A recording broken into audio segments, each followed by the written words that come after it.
नमस्कार मित्रांनो, medical coding वाला मध्ये आपले स्वागत आहे. तर आज आपण बघणार आहे हेल्थ केअरचे टाईप कोणकोणते. दोन प्रकारचे टाईप असतात. एक असतं ओपीडी म्हणजे आउट पेशंट डिपार्टमेंट, दुसरं असतं इन पेशंट डिपार्टमेंट. तर आपण या दोन्ही डिपार्टमेंटची वेगवेगळी कोडिंग करत असतो. याला वेगवेगळे कोडर असतात.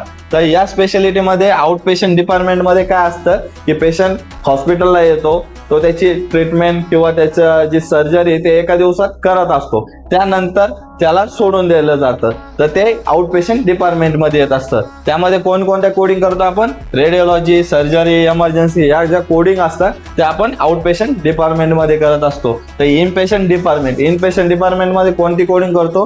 पेशंट हॉस्पिटलला आला, त्याच्या आउट पेशंटला इमर्जन्सी डिपार्टमेंटला चेक वगैरे केलं आणि त्यानंतर त्याला डॉक्टरांनी रेफर केलं की तुम्ही हॉस्पिटलला ऍडमिट व्हा. त्यानंतर इनपेशंट होऊन जातं. इनपेशंट कधी होतं? 24 आवर्सच्या नंतर डॉक्टरने लिहिलं की पेशंटला इनपेशंट करण्याची गरज आहे, म्हणजे ऍडमिट करण्याची गरज आहे. त्यानंतर पेशंट इनपेशंट डिपार्टमेंट मध्ये जातो.